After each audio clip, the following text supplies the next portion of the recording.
What's up, y'all? Happy New Year's to all our earners out there. It's 2020 and we're kicking it off with a bang. That's right. We're giving you 2 episodes this week. It's podcast week, so we got 2 of the biggest hosts in the game. From Whoreible Decisions, we got Mandii B. That's the episode you're about to watch right now. And then Friday at 5, we're putting out an episode with our brother, Wallow267 of $1 Million Worth of Game. Make sure you tune into both. Comment, like, subscribe. Peace. We love you.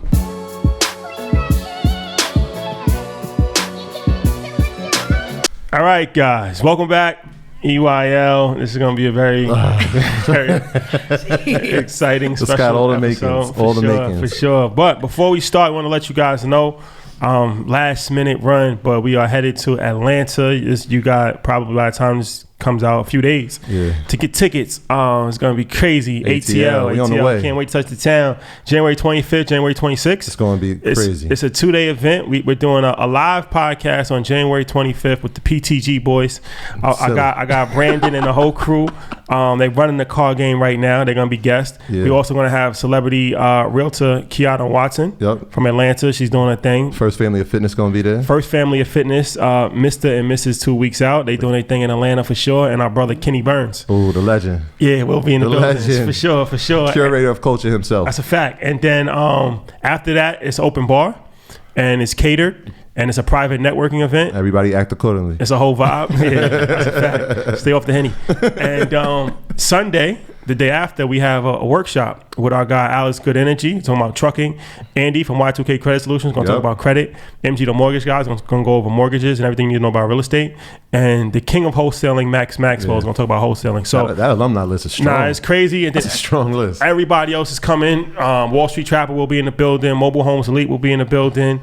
Miss Business will be there. Our guest today will be in the building. Oh, yeah. That's a fact. Atlanta's going to be special. Nah, it's going to be crazy, man. Like I said, shout out to Jay Morrison. Spoke to him.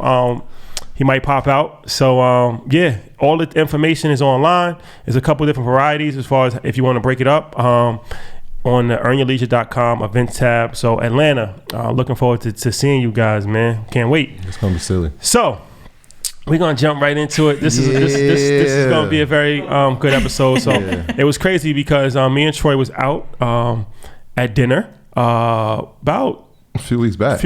Yeah. And one of our friends, a good friend of ours, told us about a podcast. And the podcast name was Whoreible Decisions. She was spelled like, with a W. Yeah, spelled with whore. Spelled with whore.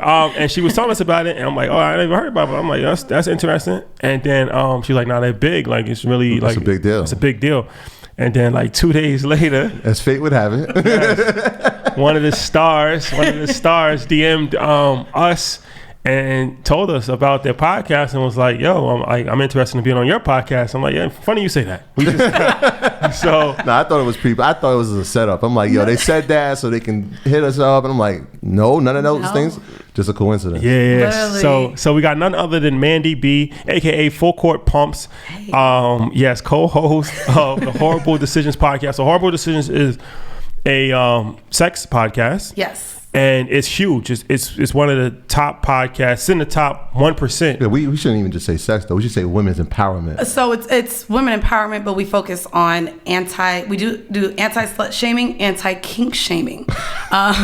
So we don't allow the kink shaming to happen, but we focus on just bringing more so the things that are taboo in sex to the forefront and having those conversations with everyday people who are in the kink space, and just having those conversations that you probably never had with your mom and dad. Actually, I'm like, you probably never had. Good chance. Good chance. And so we literally, we dive into it weekly. So we drop every Monday, and we are joined by, again, different people in the kink space, some of our other podcaster friends and some influencers. And we just talk about sex, dating, and relationships. That's a fact. Big part of life. Yes.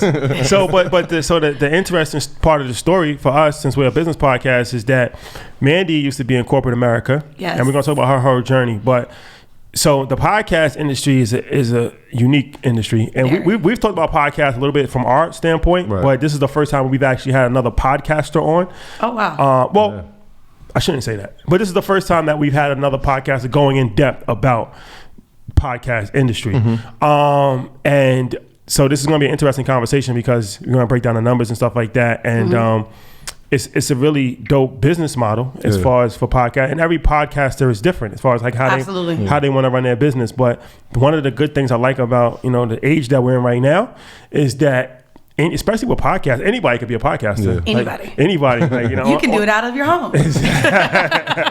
You don't say. Funny you say that. So it's gonna be a really dope, exciting conversation. So.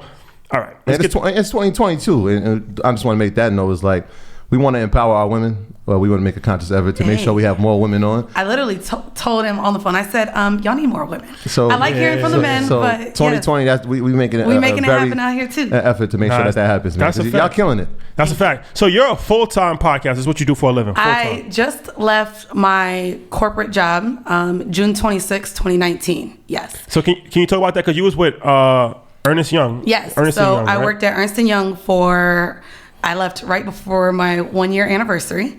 Prior to that, I was at Goldman Sachs for about 1.5 years.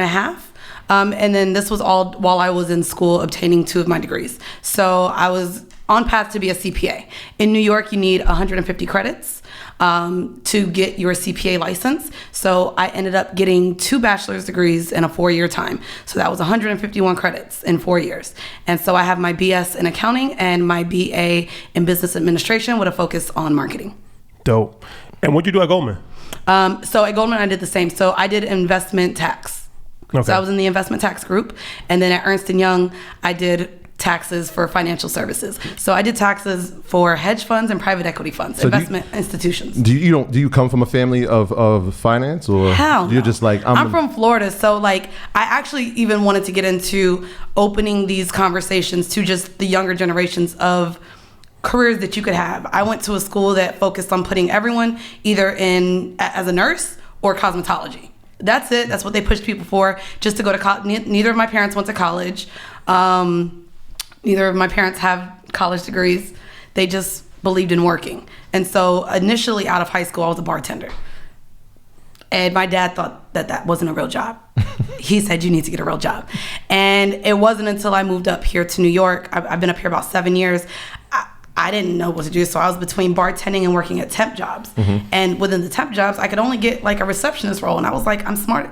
I can do way more than be a receptionist. Right. But they all wanted that sheet of paper. So I literally put myself in school and was like, I'm going to get this piece of paper so that I can make some real money. Got it done. And then left that. So there's that. So, all right. So you got one of the top podcasts in the world. Thank you. And you do this full time. You quit your job at corporate America, mm-hmm. which couldn't have been an easy decision to make. How much were you making at Ernst & Young? So Ernst & Young as a first year associate? Yeah. So I was a staff accountant. Okay. So you go through about 2.5 to 3 years of being a staff before you reach senior. Then you go through 3 levels of being a senior before you reach manager. And then that goes up until you can make partner. You had this mapped out. Yeah, no, there's literally, but as an accountant, you like, every year you get a raise. So every year you're moving up in the ladder until after 10 to 12 years, you could be a senior manager and then go to being a partner. So that was the path I was ready to take until, I opened up my own firm. I had it all planned out. So coming straight out of college without my master's, with your master's, you make 68. Without your master's, you're at about 60 to 62. Okay. So you're making $68,000 on a career path to, in a couple of years, probably making over $100,000. Yes. And you quit to do the podcast full time. So can you walk us through the journey of your podcast journey? We're going to talk about like funding and all of that. Yes. But when you first started the podcast, because you did the podcast simultaneously while you're working the job, right? While I was in school and working. So what was the steps to start the podcast? So the steps weren't much. It was okay. Me and my co-host sat at we had dinner. I owed her some money because she didn't sleep with someone I thought she was going to sleep with. So I was like, fine, I'll take you out to dinner since you won the bet. And so we sat literally across the table from each other at dinner and planned out what we wanted as a podcast. I'm very organized. I'm the friend that when we go on vacation, I have an Excel spreadsheet on when everyone arrives, the tours we're taking, the hotel we're staying at. Oh, wow. So I was like, we're not just going to go in and talk. I said, so let's think of segments we want to have. Yeah, but you had some experience, though. You had a podcast prior. Yes. So I had a podcast with Lamar Woodley and Thousand. Okay. That was his name.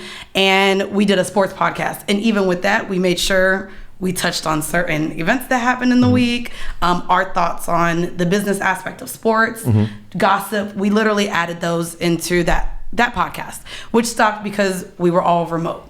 Thousand was in Pittsburgh. Lamar, at the time we started the podcast, I believe he had just left the Cardinals. Okay. Either the Cardinals or the Raiders. I think actually the Raiders was his last team. And so he was, transitioning from becoming an NFL player to now figuring out what he wanted to do after his career. So that fell off with all of our schedules. So anyways, we decided to sit down. She's like, let's name it Whoreible. And I'm like, okay, well, horrible what? So we went through, we brainstormed, came up with the name almost immediately. We knew we wanted to talk about sex. And I'm very big on making things educational. As someone who's in school, I just didn't want it to be me talking about my sexual adventures. So we literally said we would, start with catch up on our dating lives, sex lives, what was going on. We introduced the kink of the week. We found there was a list of like 260 something kinks, things we had never heard of. People apparently are aroused by statues. Bugs, things that we were just like, oh my God, this is crazy. And so and then we knew that we would talk about a horrible decision. And then, as most podcasts have, listener letters or emails where people can write in. So it was we had our 3 to 5 segments. So people are writing in their own stories and you're reading them? They want advice from us. Oh, okay. So any relationship, sex advice, and now we are flooded with emails all the time. Yeah, and she actually had a studio that she recorded out of. And so we went there. It was $35 an hour. And I was like, all right, let's do it. And so we started literally recording out of Brooklyn. So I would leave from having a half a day at school, half a day at work, and go from Jersey City at the time all the way to Brooklyn to record these episodes. And then when you first recorded it, were you uploading it because you're with an agency now, but yes. Before that you was independent? We still own 100% of our content, all of it. So even though we're signed with an agency, even though we're on a network, we own 100% of our content. So literally, it's not much to Google. SoundCloud is our host. And then amongst being on SoundCloud, I ended up getting Spreaker so that we can be distributed to iHeartRadio and Spotify. And so we pay those 2 hostings a month. And in the beginning, I was just like, girl, don't say nothing we can't cut out, because we had no one really editing. Yeah. So everyone got the full episode. We weren't doing much editing. We didn't have a music to start. We didn't have sound bites. We were like, okay, well, we just talked for an hour. Here you go. Who do you use? Sprinkle, you said? Spreaker. Spreaker. So speaker with an R. They're the distribution? They distributed before you could just go to Spotify. Spotify was actually hard, and so was iHeartRadio. So this was a host that could distribute your content through your RSS feed just through being a member on there and paying. I don't know, we paid $8 a month with them and $15 a month with SoundCloud. Troy, you want to tell what the RSS feed is? So the RSS feed is the actual, I guess it would be like the website address for your actual podcast. So when you put that out, and you can distribute on multiple networks. So we can be on Anchor, and we can be on Spotify, we can be on Apple Podcasts or Stitcher, or a multitude of things. At that time, how many were being distributed? We started... so our host was SoundCloud, and at that time, we also set up our Apple Podcast, which was separately. Well, it was linked to, look, I didn't know none of this when I started, so it's linked to my goddamn email. Sorry. So it's linked to that. I was like, well, I have iTunes. Let's just go on Apple Podcasts. Yeah. So now everything's, through my iCloud account, which I wouldn't suggest for anyone. But yeah, just literally made it on iTunes and SoundCloud. And I didn't even know how to check analytics until I would see on our SoundCloud, oh, Google Play is getting us too. And we started popping up on all of these different podcast apps that I wasn't familiar with, but we saw it in our stats. I told a story about that the other day. I was on the phone with this young man that we met in DC, and he was like, what podcast should I listen to? What did you guys listen to? I'm like, well, we really didn't listen to any. I don't know if that's a good way to go about it, but we kind of just did this thing, like, let's just do it. And then I think after like 3 months, we didn't know that there was charts for podcasts. Oh, yeah. We were like, wait, huh? We're on a chart? Like, what? We were wondering why we never got into the new and noteworthy. And then there's a whole politics regarding that. All these things. On Apple Podcasts. Yeah, we really didn't know much either. And like I said, she's a huge Bodega Boys fan, so she listened to them. I had only really listened to The Read and gotten into Brilliant Idiots around that time. And now I literally listen to Joe Budden faithfully. But like, even, we started the podcast, and outside of me having a podcast, I still wasn't familiar with the space. And I think that's important for people to understand too, is that we haven't really done an episode about how to start a podcast. People have always asked for that, and it's like, it's really not that difficult. It's not. It's like, and it doesn't take a lot of money. Yeah, we use Anchor for now. Do the right thing, Spotify. Yeah, that's a fact. They distribute our show to like 8 different channels. So like iTunes, Spotify, where else are we on? We're on Podbean, Stitcher, all that stuff. So so all you do is you record it, and then you upload it from the computer or whatever device you have. Thing, and then you put it out and it shoots it out. So that's the easy part. MacBook. It's really easy. Yeah. The hard part is to actually grow the audience, right? That's what most the toughest. That's what most people struggle with. So how'd you grow your audience? Honestly, and we like to say it was done pretty organically. I did already have, I would say a regular size, not even a regular size following, because I had the blog and I was very active on Twitter since 2009. I was a part of Black Twitter. Like when we started, when we started the podcast, I was maybe sitting on 40,000 followers. So I was like, okay, let me just this is something new that I have. Let me shoot this out to them.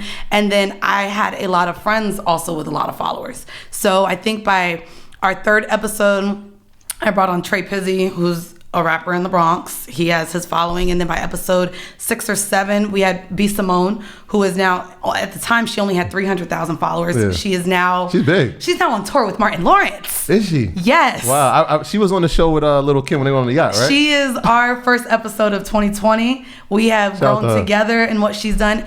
And like I said, I knew Maul prior. So Maul was on like episode 30 from the Joe Budden podcast. And we just literally brought all of our friends who were also already in this space, because we're like, okay, they have podcasts. People maybe want to hear them on another one. So we cross-promotion. We cross-promoted a ton. Yeah. And it wasn't until we landed on Loudspeaker and had that Brilliant Idiots feature that literally shot us up 30,000 people. That was our game changer. That changed everything. It did. And then what's crazy is I thought that was our biggest jump. And then we had Rory on from the Joe Budden podcast and continued with just really dope content that our numbers kept growing. So it wasn't just the spike from Brilliant Idiots. We were able to keep those listeners, obtain them, and then keep growing. Being on Brilliant Idiots, that's Charlemagne's podcast. Yes. Everybody doesn't know. That increased your listener base by 30,000 per episode? Per episode. So wow. We literally went from like 10 to 12,000 a week, and after that we were seeing between 30 and 40,000. How many listeners do they have? Oh God, they probably get 250,000. 250,000 per episode. Yeah. Wow. Yeah. Yeah. And how'd you get connected with them? So I want to, A King, who was a part of Loudspeaker.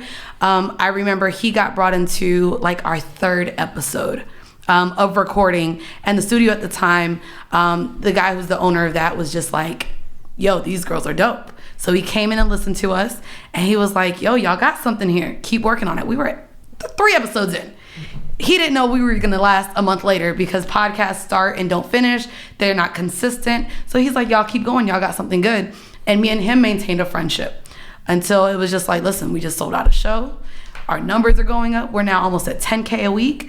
Like, bring us on the goddamn network.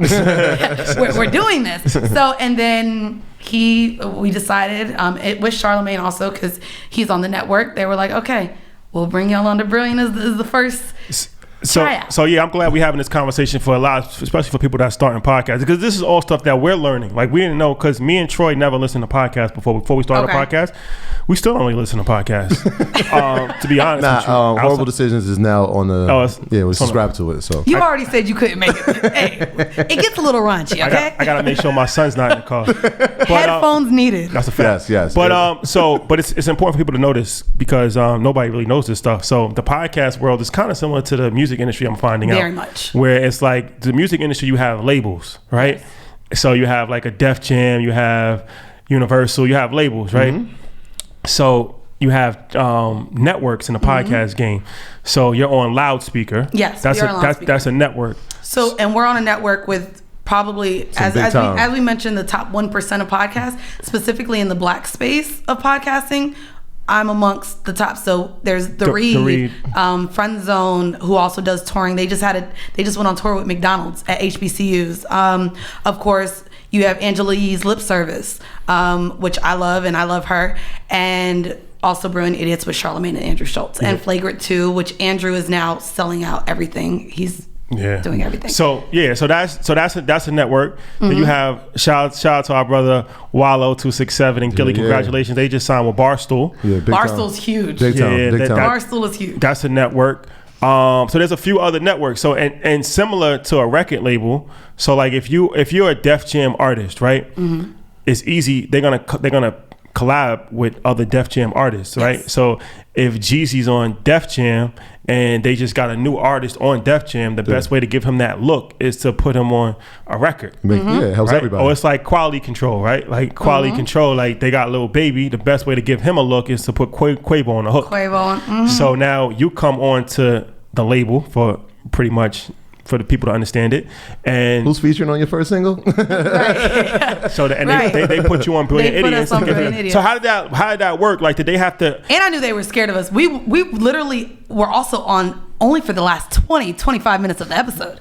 So Andrew and Charlemagne did a whole episode. We come in the last 25 minutes. So to have been able to reach 30,000 new listeners in a 20 to 25 minute, here you go, like they put us on the hook. We didn't even get a verse. So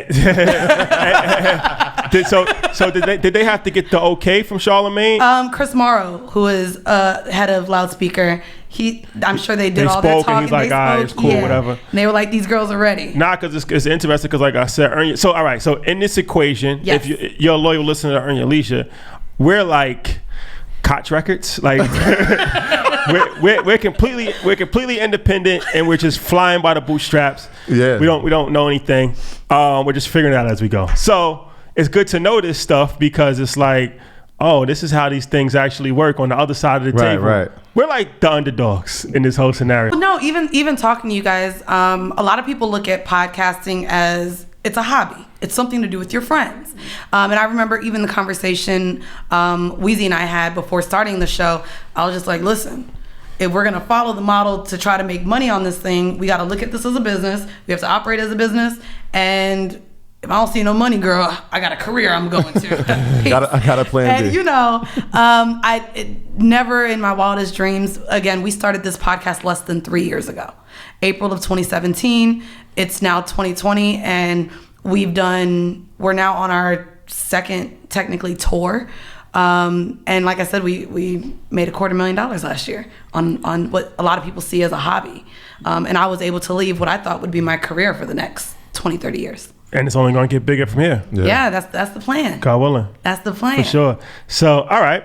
So we're going to go in the next time. We're going to talk about the business breakdown, how you're actually making money. But before that, you said like in the podcast world, there's like politics, like stuff like that, right? Yes. So can you talk about that briefly? Because it's like, so like if you're on one network, you might not be able to collab with somebody on another network. No, I haven't seen that really happen. But we're all humans.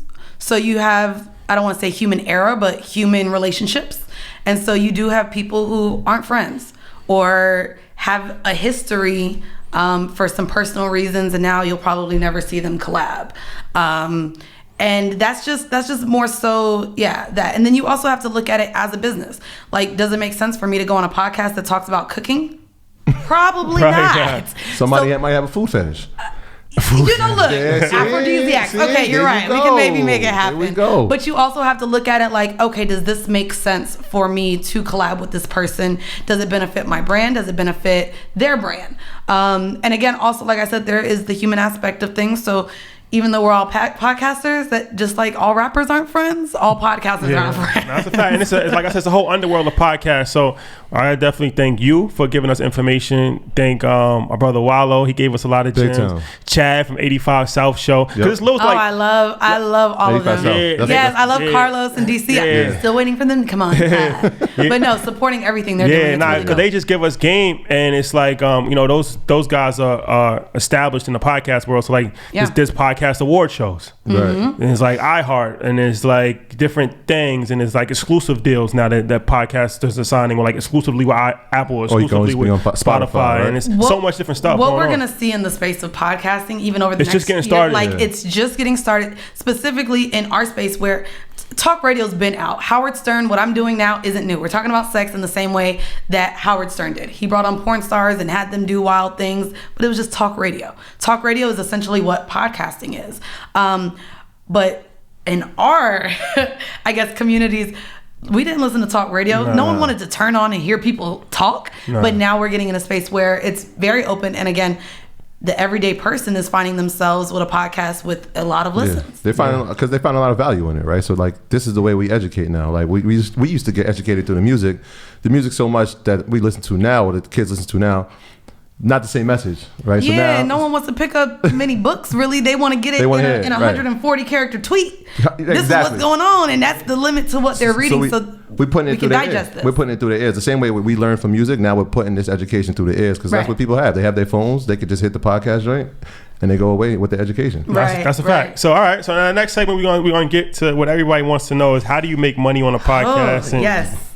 We're going to blow it out the water for sure. Yeah. All right. So in this segment, we're going to go into the deep dive of the numbers. Yeah. Because as you said, you're not doing a podcast just for fun. You're doing it for business, and it's your full-time It's my living. Yeah. You walked away from a full-fledged career. From being a public accountant. I walked away, and again, I spent 4 long, stressful years of my life getting the degree to get to that point. Just to get to that point, and I left it within the first year. Can you just talk about that for just like a second? Like the feeling or the build up to knowing that, you know what, I have to leave, or I can't do both at the same time anymore? It came from not only just juggling time. When I first started my job, and I started in July, so it was right before we got into busy season, and me and her were recording still. Like I have to go. So I was like, they wanted me to stay, and I'm like, I got this rescheduled studio at 7:00. Mm-hmm. I gotta be up out of here. Like I can't stay. So, when I first started my job, they thought I was sick because I had all these doctor's appointments every week, and they're like, you need to schedule these on another time because we need you to stay these days. And I literally was telling them I couldn't stay at work. Yeah. And it wasn't until we planned our tour, and I went into the office to my senior manager and finally had to open up like, hey guys, Fridays I may have to leave early sometimes because I am going on a tour. And they're like, what? And they're like, what do you do? And I'm like, it's like a radio show, because no one really knows what a podcast is all the way. So I'm like, it's like a radio show. They're like, really? What do you talk about? And I was like, women empowerment. Women. That was my corporate thing. Women empowerment. I didn't want to, dating and relationships. Didn't add in the sex in there. And then it wasn't until like I'm being noticed at my D&I event from partners at my firm, like, oh my God, I knew you worked at one of the big 4s, but I didn't know which one. And then I'm being spotted in the cafeteria during the week. And I'm just like, this isn't gonna hold up much longer. In the beginning, it was hard to balance it. The anxiety of leaving, I literally was like, okay, I made my salary in the first 5 months of 2019. Mm-hmm. I matched it with what I was doing with the podcast. Mm-hmm. And so before I left, I kind of set a date to myself. I was like, I don't want to do another busy season. Busy seasons in public accounting, I was crying weekly. Mm. I was getting into work at 9:00, wasn't leaving the office until 1, 2 in the morning. Mm. And then they said I wasn't staying late enough because there was people staying till 5. I said, not me, I'm getting my sleep. And so, just them even feeling like I wasn't giving them enough time. And I'm like, I'm working 9 to 2 a.m. That's crazy. So I'm busting 70, 80 hour weeks. And I'm like, I'm giving someone else 70, 80 hour weeks of me at a salary. I said, those additional hours and even the hours I'm giving them, if I put that into myself, what could I really make? And so I paid off some of my credit cards. I started a savings, and I was raised in a single parent household. My mom was a tech nurse. We grew up Section 8, food stamps. That's my life. So the idea of a savings, I had never had. My mom has never had. My dad has never had. Mm-hmm. A savings account was not something I grew up knowing about. So I wanted to make sure I had a safety net just in case. Mm-hmm. So got my savings, paid off my debt, raised my credit score to where I was like, okay, maybe I could get a couple things now, and left my job. Gotta do it. Congrats. Gotta do it. Yeah. So, all right. So the podcast made $250,000 in the first 6 months of 2019, right? No, so $250,000 in 2019. In 2019. In 2019, we made $250,000 through all of our avenues. But by May, which is when we finished our first tour, with ads, with Patreon, with that, I had matched my accounting salary. So I had made $60,000. So I'm like, okay. So I made about $60,000 in 5 months with the podcast. I just worked half a year. So I saw $100,000 in like the first half of 2019, most I've ever seen in my life. And so I was like, okay. And again, I gave all of these hours to a corporation. I was like, what can I do the next 6 months? So yeah, I left in June. All right. But yeah. All right. So how did you make the money? So there's a couple of different ways how you make money on a podcast and your guys specifically. So first I want to talk about Patreon. Yes. Patreon is something that, once again, shout out to them. We didn't know anything about Patreon No until we started a podcast, and somebody actually put in a comment on Instagram, like, you guys have a Patreon. And I'm like, what's Patreon? I'm like, yo, you know what Patreon is? We like, no. I'm like, all right, let me just type it in. Let's see what this is. And there's actually, that's the one site that there's a ton to Google about. Like when you start podcasting, there is no blueprint to what we're doing. No, there's nothing. There's not. So I can give you all of the steps that I did exactly. That doesn't mean you're going to see the success of money I made. There's just really no blueprint to this. But Patreon, there is. And again, at this point, when we first started the podcast, we were paying for studio. We were paying for edits. We needed flyers. There was expenses coming out. And we were like, okay, let's find a way to bring money in. And so we started our Patreon account. So, all right. So you guys really doing really well with Patreon. So Yes. Can you talk about that? Like, what's your model for Patreon? So for Patreon, we wanted to, you have to give them more than what they're getting. So as podcasting, I don't think people realize like the amount of information we give out, that's for free to a lot of people. And we started growing. We really have supporters.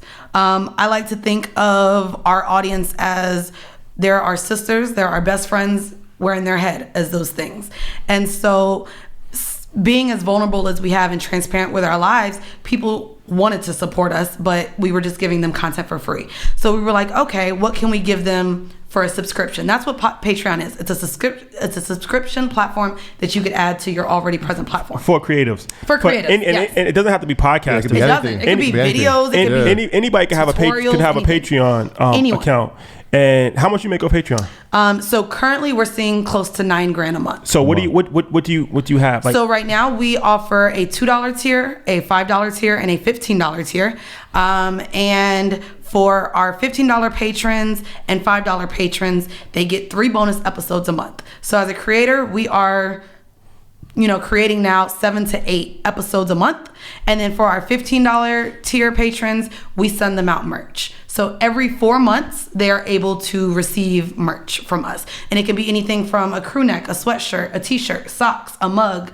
And so every 4 months, they're now getting merch that you can only get as being a top tier patron, which is dope because now that we do live shows, and they come in with the merch, we know that they're supporters, and it's just a different connection that we have with them.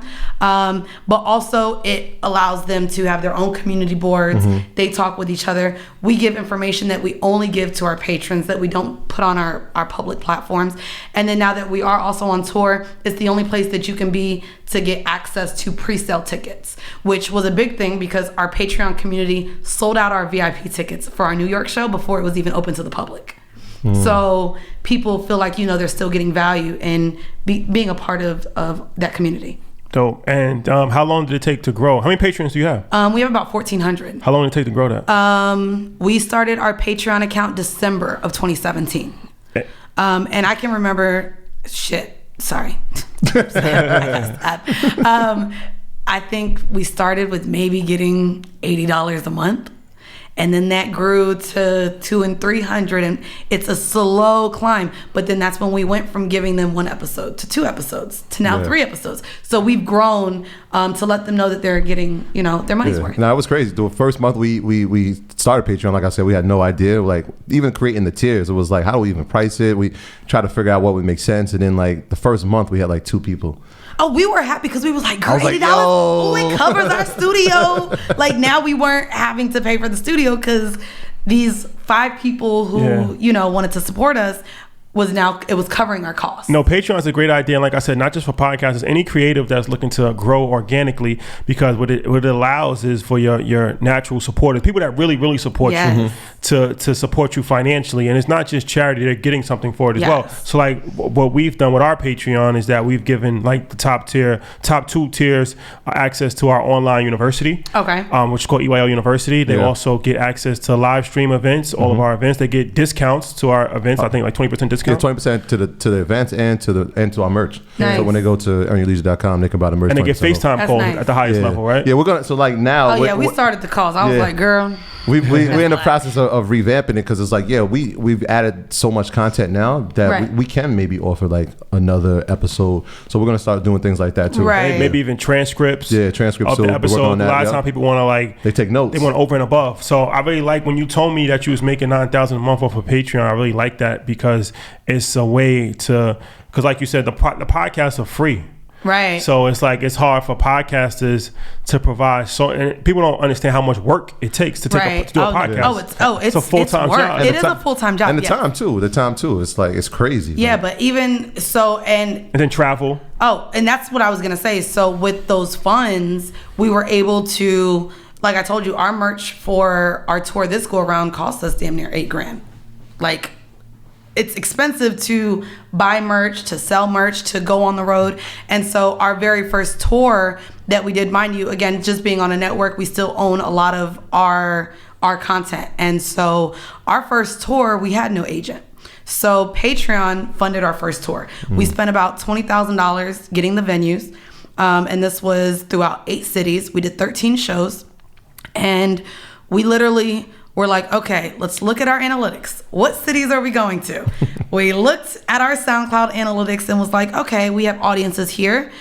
We picked what we would feel comfortable as far as venue size. And literally when people ask, we were like, okay, we're going to Atlanta.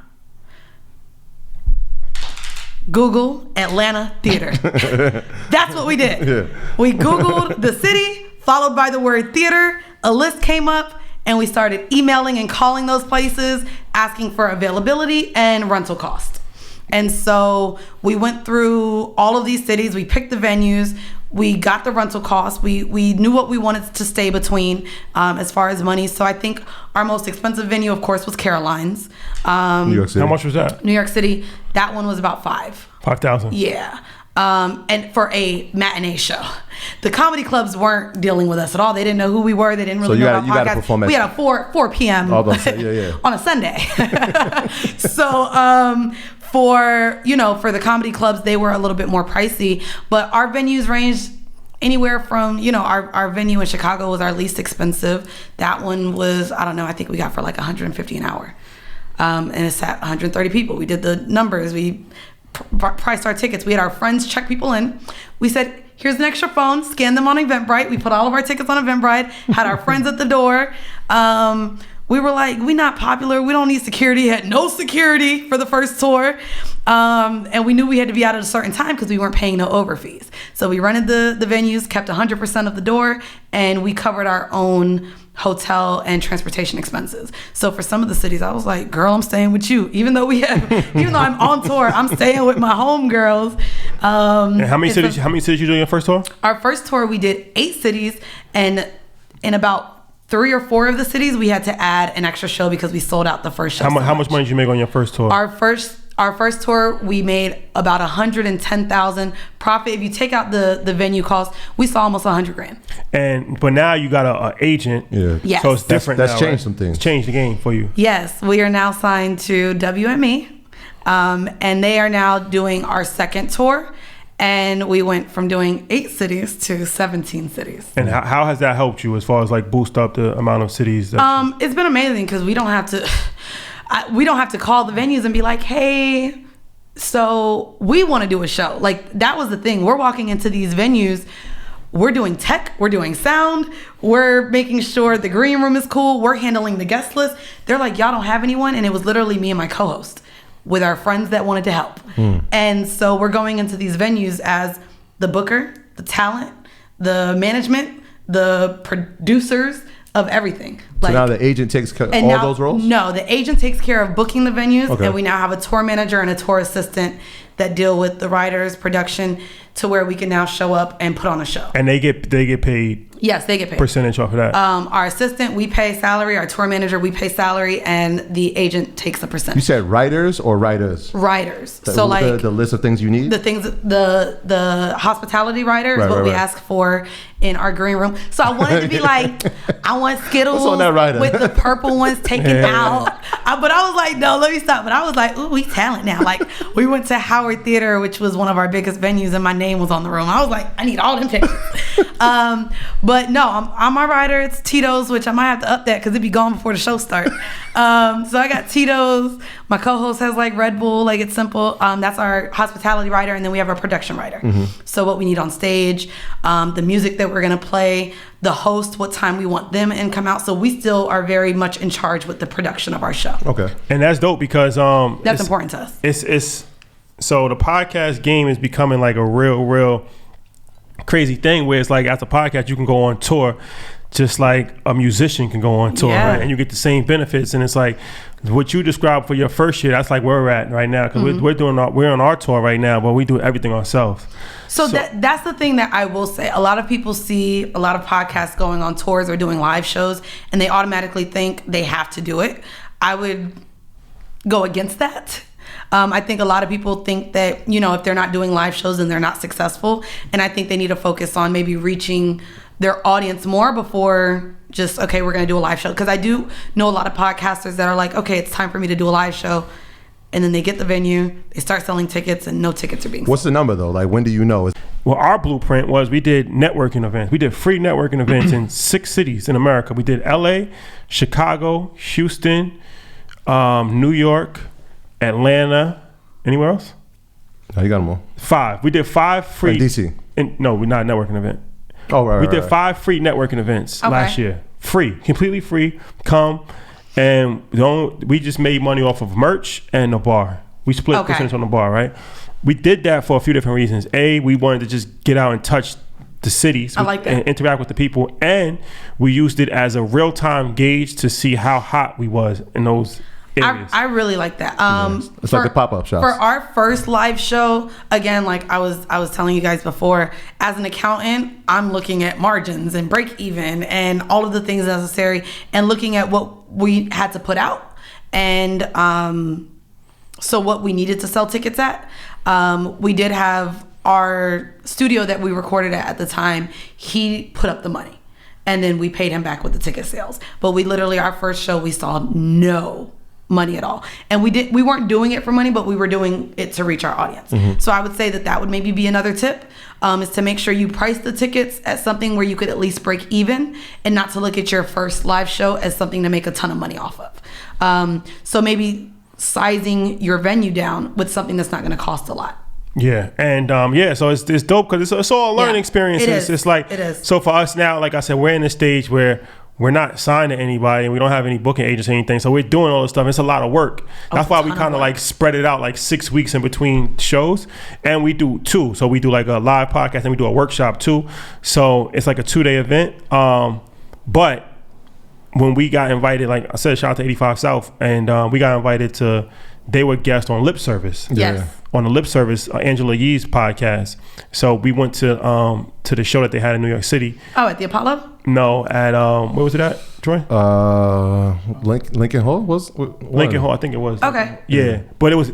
So they were guests on Lip Service. Yes. So we got there before 85 South got there. So they brought us to their like room, their green room, and like they had the liquor bottles, and it was like a real like backstage for a performer. No, like, you know what I'm saying? but as a podcaster, especially if you're doing like you're an artist. Yeah. Like, and so it's crazy. These now, are the entertainers of the generation. Me being on tour, like we're going through riders. We have day calls. We have we have sound checks. It's really crazy. Like, and when I'm talking to my friends who are in the music industry, they're like, you know, dang, you have like a real tour, like a real schedule. Like, and I'm like, yeah, it's kind of like I'm a music artist. It's kind of weird. But I have to say it's like it's always a progression in the business. So it's like so now you have staff Yes. that handles your touring for you, that helps it out. Now you can add more shows, and it makes it, a easier transition. And that's something that a lot of times people don't really think about, as far as like, especially like with a podcast or any type of creative. It's like there's more to it than just the content. But I think, and it's one of the things that we're trying to get now. I don't think people realize the importance of a team. And so for a lot of the beginning of us, it was just me and her. And we thought we could do it all. Like I said, we were every position imaginable. And there's only so far that you could take yourself before you create a team. So you guys having someone behind the camera, that's dope. You guys now don't have to deal with the video element of something, and you have him doing that. Us now having an engineer helps without me having to do the editing when we're dealing with a tour. We're looking for an assistant, social media person. Like it takes a team, which I think is why you have these people like Angela Yee and Brilliant Idiots and Joe Budden, who has been able to go so far because they have people that have the roles. That's a fact. 85 South shows, so they had 19 people. On their show. Big, and they said they started they was doing I think like 100 to 200 people. Now they do like 3,000 people. They started out with a wood table and 3 microphones. Yes. You know what I'm saying? So like, I mean, that was dope. again, anyone looking to get into the space, if they're looking for it to be a business, this definitely is something that you can grow to be like very, profitable. So hosting. You get paid on hosting too, right? Yes. How's so that I work do out? panels, hostings. That just goes with bookings, and I love it because it's literally like, bro, I'm getting paid to talk. It's like this is still, it's a nuance that I can't even explain. Like I'm the one that had to be told to shut up in the classroom. So like you're talking too much. Speaking engagements. So there's speaking engagements. Right now we're trying to do after parties, just to be more after your events, after our live shows. Okay. Again, you have to realize that the booking of hostings and clubs, that whole scene has changed. They realize that certain people aren't bringing it out. Just because you have 1 million followers doesn't mean you're even going to bring a crowd. So right now, because promoters don't do that as much anymore, it's us trying to, y'all don't understand though, our reach is here. So as far as club hostings, that's not really a thing. But it's more so, speaking engagements. And we're doing Mocha Fest in Jamaica. So that's a booking where it's not really talking, but we're going to be doing a live show in Jamaica. Your agent handles that stuff for you as well? No, we got booked on that by ourselves. Okay. Yeah. So you another major portion of your money comes from ads, right? Yes. Good old ad space. Good old ads. And that's probably one of the hardest things for podcasters. And it's probably the one thing that they look to start to get is ads. And that's the toughest thing I think to get. As a podcaster, you don't know who to reach out to. Okay, we talk about sex. Okay, Blue Chew, Adam and Eve, like there's certain brands that we know would align well with us, but who do you get in touch with to say, hey, give me money so that I can say your name? It's like, it's hard to come about. So Loudspeaker plays the middleman in that. They bring in majority of our ads outside of any ad agencies that just reach out to us personally. Prior to Loudspeaker, were you guys, when you were doing it independently, how did you get those people? Or did you get them at all? We did. Straight I up. remember this guy hit us up and was like, I got a song. And I think we charged him like, all right, come on for $150. We got other people that would send us stuff and we were doing ads, but we were doing it for like $50, like just so that we can, this will cover our studio time. So, when we first started, we literally were getting, we thought it was anything that mattered. Oh, we're making money. Yeah. But then as we got further and we saw that our audience really bought into the things that we said, again, our relationship with our audience was most important. So we had sex toy companies that hit us up. We were like, we're not giving an ad until we try the product. So there's been companies that have said us, I know, literally, we gotta try it out. So there would be companies that would hit us up and I was like, girl, my vibrator died the first time. Like, we not doing that ad on the show. So, I know, but seriously. Quality of the product. It's very important. We can't put our name behind this product. So I think it's important that you're not just accepting any money that comes in because it's being thrown at you. At first or just in general? Even at first, we were like, listen, like, we were talking about how much we liked our vacation in Thailand. We would get DMs. Because you said you're going to Thailand, I'm going now. Where did you stay? And we noticed just how much like people were following what we were saying. Yeah, we had a strong impact. And I was like, well, if we're going to have our people spend their hard-earned dollars, not only at our shows, but in products that we're endorsing, I want it to be worth endorsing. So that became important. I know, like, just recently, a tobacco company hit us up. I said, girl, we're not doing that ad. I don't care how much they pay us. I'm not endorsing tobacco. So it's also just really having that, that all money isn't worth it. Mm-hmm. No, that's a fact. Yeah. And we talked about that before in another episode, like CPM, how to gauge that. Can you just talk about that? Like, what CPM, if you Google it, this is how you can determine how much maybe an ad would be worth on your podcast. So $25 is the basic CPM rate. You multiply that by every 1,000 listens that you get. Mm-hmm. So if you're getting 10,000 listens multiplied by $25 per 1,000, that's $250. Right. And you can get that per ad. And of course, the number of ads that you approve on your show is up to you.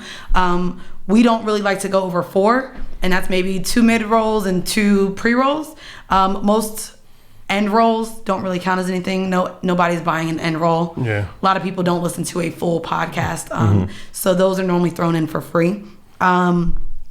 But you can decide how many you want to take. But again, if you're seeing 10,000 listens and you take on 4 ads, that's $1,000 for that one episode. And if you're someone who maybe records out of your house and doesn't have much overhead, you're seeing that as profit. Yeah. Because now you're not, putting that into your production. So for us, and sometimes you can give a discount. You can be like, okay, I know the standard is 25. I'll give it to you for 22. And so you can gauge it off that. Right now, we base it off of about 70,000 listens, and that fluctuates. You also normally go based off of your numbers for about the six week mark. So this is net 6 weeks. Right. Because some people look at it like, what's your first week, right? And no. Some people 30 days. Yes. So, and also you have to realize when you're getting paid for these, sometimes you're not getting paid until net 30 or net 60. So even though you're getting this money, you're not getting it up front.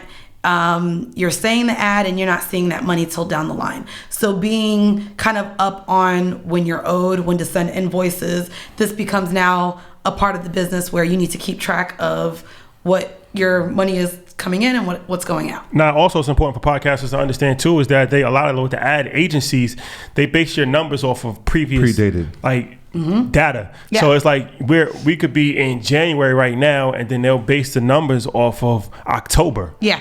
And it's like 6,000 less listeners than what you currently have. Right. And then by the time you get paid, it's not till March. Right. Now you got a whole, so it's like you're always chasing back. But also knowing that you can include your numbers not only from your audio, but you could be like, yo, listen, I also get another 30,000 views on YouTube. So you're allowed to kind of combine those. It's funny that you say that, not to cut you off, but a lot of, because I was talking once again to one of our good friends in the podcast space, and they were saying that another ad agency that he used to use and that we kind of use sometimes, they didn't allow that. A lot of ads don't allow YouTube. Yeah, but it doesn't. It's changing a little bit now. But also, if you guys want to make money for your visuals and your audio, you can just base your audio numbers, which is what we do now because our videos have been pretty inconsistent. So it's not fair to the advertiser, but there's Google Adsense. Yeah. So you can still make money off of all of the ads that YouTube is putting into your videos as they so please. We're not able to be as monetized because of our content. So if you have a business, podcast or something more kid friendly, which now they even added, you have to 18 plus, you have to put that. But you can log in, get your Google AdSense, and you can monetize and get paid off of what YouTube ads are being put into. Another podcast hack to get paid double is that you can do an ad for audio, because most companies just want to advertise audio. Mm-hmm. So you can do the ad for audio, but then if somebody else wants to do an ad, you might not have enough ad space, you can do the ad for YouTube. And you can, outside of the ads that they already give you, like you can place an ad in the episode just for YouTube. So, and I wanted to say that too. So because our podcast is not current event based, we do pre-record a ton of content. So we'll go into the studio and bust out 2 or 3 episodes in one sitting, And so we may get an ad last minute, and now I have to record it, and we're fitting it into audio. So that's also something for people who pre-record their content. Don't feel like you have to miss out on an ad. You can always record it, edit the audio, and fit it inside. Make sure you transition it right and say, hey, before we get to that segment, this episode was brought to you by. And you could always feed it into it organically, because a lot of advertisers do want an organic sounding ad. Yeah. They don't want it just placed in. So you can still find ways to transition it if you're editing in a good, roundabout way, especially if you have segments the way you guys do. Yeah, it makes it easier. And that's, like I said, that's important for people to know. So it's like, if you have a business that, you're promoting, teeth straightening, right. If you're a dentist and somebody else wants to do the exact same thing, you can't have two of the same companies advertise on audio. Right. But what you could do is say, okay, it's $500 for audio for your teeth straightening company. So we don't have space, but our YouTube numbers might be half of that. So we can insert a short clip on video just on YouTube, charge you $250 because it's less. So now you're getting $750. And the YouTube listeners aren't hearing audio. Audio listeners aren't watching YouTube for the most part. Right. It's two different audiences. With two different audiences, and which is what I pick up on. The beauty of the YouTube is that literally you can place it anywhere, and as many as you want. Really, it just has to be after, I think, 10 minutes. That's when you can start placing ads. So you could just place them anywhere. So that's what we right. And then if you are a podcast that is going to start inserting all of these ads, that's where Patreon becomes a great platform, because now you can say this is ad-free content. A lot of people don't like hearing ads. They just don't want to hear it. And so now that becomes a selling point to where, okay, well, you can listen to the episodes ad-free. And our Patreon members listen to our episodes early. Not only we used to do that. Not only ad-free, but early as well. Early access. We ran into a comment, like we had posted that we were about to put out the episode, and somebody was like, yo, I loved it. It was our favorite. And we were like, yo, how'd you hear it? He's like, yo, I'm on Patreon. I'm like, oh, yeah. Shout out to you. Shout out. Actually, I'm like, yo, it didn't come out yet. And everybody started laughing in the comment section. He was like, yo, he's bugging. And he's like, no, I'm on Patreon. I'm like, I apologize. Yeah. But salute to all of our patrons. Outside of making the money, I think one of the other things that is the most important as a content creator is to literally just learn. Whatever you think you're going to have to pay somebody to do, teach yourself. So like I was saying, I got a MacBook as a gift because I said I need a MacBook because I need Premiere Pro to edit, because all of the people who edit stuff have MacBooks. So I need a MacBook. And so I taught myself how to edit audio on Audacity, GarageBand, and Premiere Pro. I created our media kit. I taught myself how to cut social media clips, how to create social media content like audiograms and videos and anything that I felt we needed as marketing material. And those are things that sometimes you have to pay if you don't know how to do it. So I literally taught myself on YouTube. I would go in and be like, okay, how do I split this track? And there's YouTube videos for literally everything. So for people who maybe have a job but don't have the money to invest in cameras or equipment or studio time or outsourcing all of these jobs, you can teach yourself how to do it. And editing audio is fairly simple. It is. It's fairly simple. There you have it, ladies and gentlemen. The blueprint on how to make money on a podcast. Hey. A lot of jewelry in that segment for sure. So last segment, we're gonna bring it home with a few more actionable items and scaling model for you going forward. We're gonna talk about what's next. All right. So we're gonna close it out.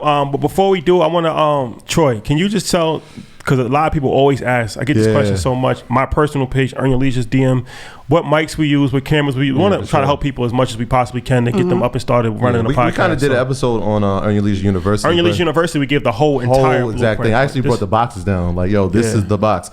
Yeah, but so for the mics, we were looking at industry standards, and so we kept watching podcasts, and I'm like, yo, listen, that's the one we need. I went to the Breakfast Club. I'm like, we need that. So the mics we use are the Shure SM7B mics, and they're like the industry standard. SHURE, Shure. Sure, yeah, SHURE. Yep, and they run about $400. They're pricey, but they get the job done. So if you look at the early episodes, even on YouTube, we got wires on the table. Yeah. We got like the shotgun stands, and it's like, our audio was terrible. I think mics are probably one of the most important, especially because our voice needs to be heard. It has to be. So we try to get something that would cancel out noise and capture everything that we're saying. Can I say what not to do? Tell them. That I see a lot of new podcasters doing, and I wish they would stop.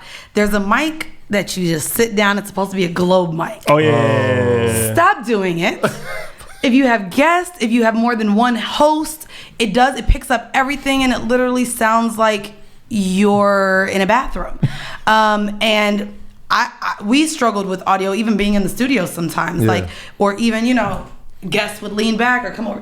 You can't change that. Yeah, there's nothing you can do. There's nothing you can do with, even when you're editing audio. But when you have just a globe and you can't multi-track a session, forget about it. Yeah, multi-track is important. Multi-track is very important. So if you're going to have a podcast with 5 hosts, you need 5 mics. Yeah. Just know that every person needs to have their own mic. Yeah, I can. Somebody that's important. in their mind listening, they're like, "What's multi-tracking?" So multi-track means like every mic has a track that goes into where it's recording from. So right now, our laptop is recording 3 different tracks because it's 3 different mics. So we have 4 guests before and 5. Right. So 5. if I came here and I was talking like this most of the episode, they could actually turn my levels. Exactly. And then once you compress all of the files together, it's just one MP3 or wave track, and then it all sounds fine. But you can actually adjust levels if you're a multi-track. Yeah, most people we like to use wave because it keeps the audio in its purest form. Yes. Sometimes but wave files are also a lot much larger. A lot larger. Yes. Much larger. Space is important. You got to have space. So like we got like one of the highest tiers of the Google Drive because we have, not only do we do the audio, but we also obviously do the visuals. Right. And so you want to talk about large files. Like every time we do an episode, we're talking about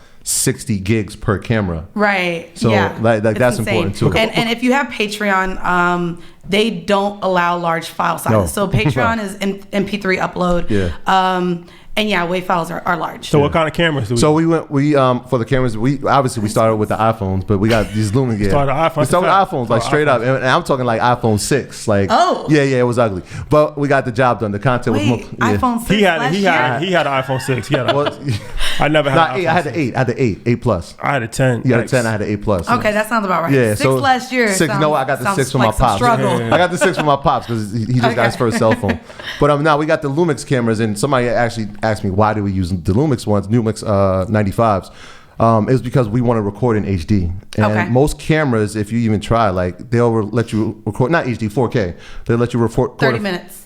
30 minutes at all. 30 minutes. That's it. Yeah, that's it. See, with the Lumix, and then you have to take it out, export it, and then put it back in. Hopefully they'll cut us a check out of this. But the Lumix 95, it's unlimited 4K. Oh wow, that is good. Yeah, so that's like really that good. Was like a huge thing because like a lot of our content is like an hour long. Right. So when we record in 4K, there's no time limit to it. Okay. But and part of that is like you have to have storage for it too. So like storage is having important. large scan disks. Right. 512 gigabytes just to hold an episode. So that's pricey too because those are like $200 a piece, right? So getting multiples of those, and then when you start recording 2 or 3 episodes in a week, it's like, all right, we got to start shipping these off so we can erase and create more files. But like that's the most important things, like unlimited 4K recording. That's why we chose these cameras. And also, what I learned is that you can actually make a movie on an iPhone because what I learned is that lighting is the most important thing. Mm-hmm. If you have bad lighting, you can have the best cameras in the world, and it's not going to look good. It means nothing. Yeah, I see you guys have lights as well. we had to invest. We had to invest in lights because it's like lighting changes everything. You got an iPhone with good lighting, and it looks just like any camera. Yeah, that's a fact. Lighting. So that's another tip. Lighting is extremely. What lights do we use? So we got the GVM, the great maker lights. We went to B&H. Said what can we get for a relatively respectable price and get 3 of them, right? So if you look, like obviously they know the green wall, that's my dining room. It lights the room up a little bit differently. So and you can also just get ring lights on Amazon as well. Ring lights work too. And those are very, very like $100, if that. Yeah, you can get them for the low low. That's what I said. And people think like, oh, it's a podcast, but I'm like, nah, we need all this. Like, some people have seen us in the airport, right? They're like, yo, where are y'all going with all this? And I'm like, nah, we're a podcast. I'm carrying my retractable banner. I carry my phone in my microphone in my book bag. And of course that has to go through the scanner. It's a hassle. Like, what do you do? Like, and then we upload the audio to GarageBand. Yeah, so you guys use GarageBand? I use it. So the audio right now is going into GarageBand. What's GarageBand? What is that? So that is our interface. That's what we're recording on. So everything, people like to use Logic. Some people want to use other things. I'm like, yo, listen, I'm going to use GarageBand because it came with the Mac, and I'm just going to do that. So for people that have no idea about computers like myself, what does that mean? Like, what is GarageBand? GarageBand, so like right now we're talking, right? GarageBand is recording it, right? So once that happens, now we can turn volumes up or turn them down, or we can edit parts out, or we can add adds into the space. You can add sound effects. You can split the tracks. Split the tracks, exactly. So there's GarageBand, and like I mentioned earlier, for post-production, I focus now on Audacity. Audacity is another program. I was also using Premiere Pro, which Premiere Pro is very pricey, but what you could do is actually purchase the Adobe Suite and pay $20 a month, which is what I do. Mm-hmm. So instead of spending $1,000 on the Adobe Suite or however much it is, it's very pricey. For the Adobe Suite, you get Premiere Pro, you get Photoshop, you get PowerPoint is Microsoft. Yeah. But you get all of these resources that you can use to edit and create content. Yeah. And one thing I told I pay for Microsoft. One thing I was that's crazy. One of our favorite episodes is Chris Gotti. Shout out to Chris. He Irv Gotti's brother used to run Murder Inc. And he said something that was extremely key. He said for independent artists, music artists, he was like, you're not competing with other independent artists. You're competing with Drake, even though you don't know it. So he's like, in a club, like, having your record mixed and mastered is extremely important because like in the club, when they play the record and it doesn't hit, nobody's gonna say, oh, they just didn't have the budget. They're gonna listen to it like that doesn't sound like how Drake. And that's the whole point of having your music mixed and mastered. And it's the same thing with the podcast, like the audio. And that's what I remember I was telling Troy and Mike, I was like, we're not, because as I said before earlier in the podcast, we're independent. We're not on any channel. We're not signed to anybody. So we're doing all this ourselves. But I'm like, we one of the top business podcasts in the world. Right. So we're not competing. Humble flex. No, it's a fact. In the world. But I was telling them, like, look, we're not competing with other independent business podcasts. We're competing with Wall Street Journal, Gary Vee, Grant Cardone. So our audio needs to sound like them because they're our competitors. Right. So I was like in the car, like I'll be listening to it, and they're like, I'm like, turn it up. It needs to sound louder. They're like, no, I'm like, no, it needs to sound louder. So like he's going back and forth. So this is what we learned. That's when I learned, like, oh, I'm sending him the MP3. When I listen to it, it's a WAV file. So the audio not goes only that, turning up the levels to where a lot of our number one audience is in New York. To me, if I can't hear you on the train, it's a problem. So now I'm like, I would much rather people turn us down.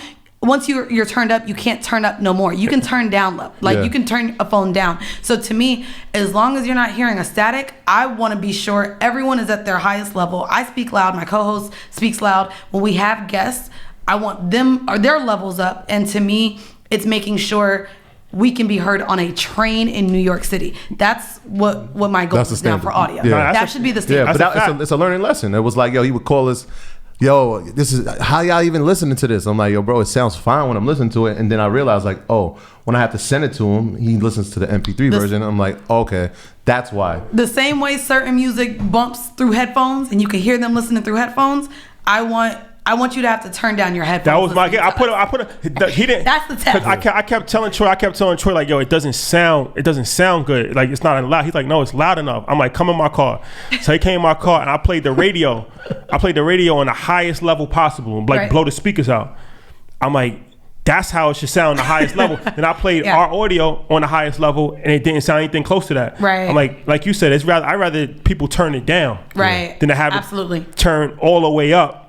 And it's still not loud enough. I agree. And that's where, we've struggled, a lot of people know, with our sound for a lot, but we've changed engineers. Again, I was doing some of the editing for a long time, so it's me changing. But again, when you have people talking away from mic, there's only so much you can do. And I'm not the one who can adjust your level for this sentence, but not the rest of your track. Like there's just a lot when it comes to audio that even regular podcasting engineers aren't going to do. So it's really also making sure you perfect your craft into talking into the microphone, projecting your voice, and making sure that everyone is hearing everything. That's a fact. That's a fact. That's extremely important. Important. So right after that car visit, I went inside. I was like studying. How do you do this? Like, is it not even close to me? They think I be bugging. I gotta go feed it's my like kids. I'm always like a pessimist. Like I always like everything could go right, but then it's like one thing that went wrong, and I'm like, I can't sleep. Like I lose sleep over stuff like that. So it's like that's a good way to move.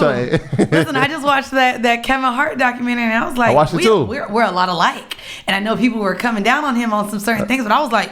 No, he's a beast. I was like, is that me? He is a beast. Is that me in a little black man body? Because me and him are the same person. I randomly, it just came on and I just started playing it. I actually watched the entire season. I was like, yo, first off, I thought it was 3 episodes. No, it's like 7. Yeah. And I watched them all. I literally watched from the beginning to end, but in this space, as people, I would never tell someone to quit their job and chase their dreams. That is not realistic, and you need money to live. You need money to invest. So I would never tell someone to quit their job and go for it starting from the beginning, which is why I didn't quit school, which is why I didn't quit my offer and just be like, well, I'm going to be a podcaster now. I can make it happen. I think that that's unrealistic, and a lot of us do need to still have our income coming in if we want to be able to invest in equipment, invest in building a team, invest in learning. Like there's a lot of portals, there's a lot of books, there's a lot of things that we have to pay for that information. So I think it's important to keep working, keep money flowing in, and then invest until you find a comfortable we space. say that all the time, man. Your 9 to 5 is your first investor. Sure is. Yeah. So, you know what I appreciate? What? And I said this to you earlier. It was like, just because of what you talk about on your podcast, people think you lack intelligence. Yes. You're brilliant. So I think that's so dope. Thank you. And it's funny because my friend Yusuf, shout out to him. He's like we'll be talking and I'll send him my media kit that I made on Canva. And he's like, yo, you never cease to amaze me. What girl is just like, here's my media kit that I made on Canva while also editing audio. And like I was saying, like it is unfortunate that as women, we can't be sexually liberated or be a hoe and also be smart. So, and it's also a part of me I'm not able to share as much on the podcast. Right. But like even before, we met, and my friend that's here now, like she knew me when I was interviewing for the Obama administration at one point. Yeah. I worked for the Department of Financial Services, Goldman Sachs, EY. And when you say these names, they're so prestige. And even when we were talking about separating my government with my alias, duality, I was just like, oh yeah, they have no idea. And then even when I go into these interviews and I'm landing these interviews and they're like, what are you saying to these people? Because I know you, girl. What are you saying to them? And I'm like, I turn it on and off. But then as soon as I got hired, you getting me. So I'm like, yeah, I got that for you. What's going on? I'm already hired. Y'all paid a lot of money for me to have my benefits and to get me in the door. You can't fire me because you don't like how I talk. So once I got in the door, I was very much myself. Still getting my braids and doing things in corporate America that it's kind of hard. And it was a challenge to have to turn it on and off, but I did it. And so again, you can have a podcast where you talk about hopefully not killing people, but you could talk about this thing and have a completely different life with your 9 to 5 and it be okay. Yeah, and we're allowed and that's one of the benefits. Tell me about it. Like I said, I always say this all the time. Earn Your Leisure is a tent that welcomes everybody. Yes. And we have people from all walks of life. We have people that went to Harvard, people that did 20 years in jail. Returning citizens. Yep. We have people that have sex kink podcasts. But the good thing is that everybody has a story. Everybody has, and especially everybody has a business story, and there's somebody that can relate to everybody. So, did I say that correctly? Yeah, no, it's somebody. Everybody can somebody. You know what I mean? One of those things. Yeah, whatever. But yeah, and for you guys to have Harvard graduates, I went to a city university. I went to Lehman. Didn't know about it. I'm from Florida. I'm like, you didn't know about Lehman before you got here? I didn't know about Baruch. I didn't know about none of these schools. I was like, I remember $400. I'm not even gonna lie to you. I remember when I was looking for schools to go to, I was like, I need to get back into school because I don't want to be a receptionist at a temp agency or a bartender for the rest of my life. So I'm looking at schools, and all I knew, Fordham, Columbia, and what is that? Rutgers? I was like, that's in Jersey. That's not an option. Yeah. So I'm like, okay, Fordham or Columbia. I said $48,000 a year for Fordham. That was Fordham. I said, okay, there has to be other options. Yeah. So I figured out what a city university was, and that's the thing. Me going to Lehman and not even Baruch to be able to not be at a school where even people would go and recruit.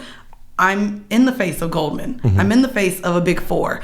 I'm sending my resume off to the White House and going through the entire interview process where I know I'm competing against Fordham students, Harvard students, Howard students, and having those opportunities and not allowing the CUNY system to deter me from that. Shout out to the City Schools of New York. Yeah, man. Yeah. Well, Mandii, it's been a pleasure. Thank you for joining us. Thank you for having me. Welcome to the alumni. Oh, yeah. Thank you. You're EYO alumni, for sure. Thank you. And if anyone has any questions relating to podcasting, listen back to this episode. Don't DM me. No, but I do want to give a shout out to my friend, if I can. Yeah, sure. Carla Wilmaris.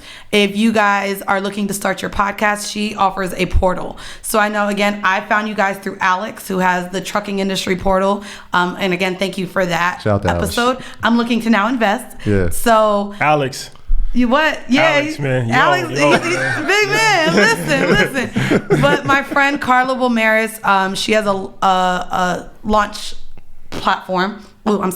Where she actually takes you through the steps. It's a 5-week portal. Literally from start to finish, you can get your podcast off of the ground. So she helps with the equipment you need, you starting your trailer, curating your cover art, everything. And so if you have questions, slide in the DMs of @Carla Wilmaris. Don't slide in my DMs. A lot of people hit me up. I don't offer the services of coaching and mentoring. I did it. I don't want to be responsible for how you go about your business. This was my journey, but I don't have the time to, answer all these questions. But for the people that offer that, I want to give a shout out to them. So Carla, Wilmaris, she has a portal. She has PDFs, everything that you guys need with this information to start your podcast. And how can the people check your podcast out and your social media handles? Yes, so if you guys want to listen to a sex-based podcast for colored people, it is for us. I'm not gonna lie, white people, we talk about y'all, but it is a safe space for Black people wanting to listen to sex, dating, and relationship conversations. You can catch us every Monday wherever you listen to your favorite platforms. Whoreibledecisions.com. Type in whore, WHRE, we pop up. And if you guys want to catch up with everything I have going on, you can check out MandiiB.com. You can hit the subscribe now and it'll introduce you to my newsletter. And with my newsletter, you guys will be up on my solo podcast that is dropping. And that podcast will actually be more mental health based. It's going to me talk about, I'm going into college as a non-traditional adult. So I didn't go straight out of college. I'm going to talk about growing up in a single parent household, being biracial, leaving my corporate job, anxiety, and it's kind of going to be like a chapter book through my life. So that'll be coming in February. So if you guys go to MandiiB.com, subscribe to that, you guys will get the newsletter of everything going on. And yeah, follow me at Full Court Pumps on everything. That's my socials. Full Court Pumps. Yes. Thanks. Troy. Yeah, shout out to everybody on patreon.com, all our Patreons. We have some new ones. Tajay is an interesting story. She actually came as a gift from somebody. Somebody gifted them a Patreon membership. So shout out to Tajay and Aliza and James. Those are our new members. And James, I think, comes in at a tier 4 or 5. So he'll be getting EYL University. He has access to that. And that is our weekly school, really. I heard you Nasir said, yo, my dad got a school. Yeah, so that is our school. 3 days a week we are dropping a lot of education, right? Mondays we have Matt, the MG the mortgage guy, who talks about different aspects of real estate, and Wednesday we have a guest webinar with some of our alumni and some people who are just experts in their field. And Thursday, kind of our floating day, Rashad and I always do a podcast about something related in business. We've done mutual. Not a podcast, a lesson. A lesson, I'm sorry. Yeah. And we've done also, a webinar. And also, I know you guys listen to the podcast. Follow them on Instagram. You guys go live almost every day, but live with a lot of just entrepreneurs and alumni I see. Lives are dope. And the lives are like really dope. Yeah, the lives be lit. So follow them on Instagram too, because I follow them and I be like, ooh, they going live. Let me mute my TV and learn. It's like when we go live, it's usually like I'll go on Earn Your Leisure and he goes on his page. But I like watching people call in. So it's like if Instagram, they need to come with a function where we can have like a party call where like we can both be on and we can take guest calls. Because that's what I really like seeing. I'm like, yo, somebody called in from London. I'm like, yo, I'm tuned in. Like, I want, like, wow, he heard us in London. Somebody called in from South Africa. I'm like, wow. The lives are really dope, and I appreciate that you guys do that. The reach is crazy. So, yeah. So shout out to everybody on Patreon. Shout out to everybody that has been supporting EarnYourLeisure.com and buying the merch. You obviously see that we have our EYL University apparel on today, and we're going to be coming to Atlanta with a lot more apparel. Yes. So be ready for I'm excited for Atlanta. Oh, you're going to be there. That's going to be crazy. I'll be there. I bought my ticket, so I'm excited. So anyone who may be listening that's a part of the Whore Hive, which is what we call it. Is that what yours is called? Yeah. Shout out to the Whore Hive. Shout out to the Whore Hive. If any of you guys are in Atlanta and are looking to get into any type of investments or just, you know, be around me, I'll be there. So get your ticket. That's a fact. Mandii will be in the building. She actually brought her ticket before she even became an alumni. Yeah. I was like, I'm pulling up. Yeah, that's a fact. She'll be there Sunday. So make sure, I'm telling you, I'm not just saying this. Atlanta's going to be crazy. 2-day event, 25th, 26th. We got all our friends coming.